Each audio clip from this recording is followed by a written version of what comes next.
So yun, welcome back mga kalapatids. Ayaw matanggal yung sipon nila mga kalapatids. Tatlong beses na sila pinainom ng Triomix. Kaso ito ayaw pa din matanggal. Kaya bumili ako kanina mga kalapatids ng Amtil sa manok. May nagsuggest kasi sa akin na ayun daw mas effective. So ito dahil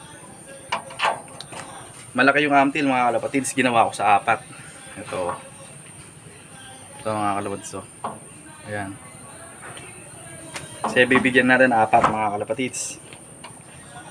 Medyo maalak pa sila kaya ayun. Hati-hati sila. So, ito mga kalapatids. Ayan. Tapos nagbigay din tayo sa kanila ng electrolytes. Ayan, nabubulol pa nga mga kalapatids. Tapos ito mga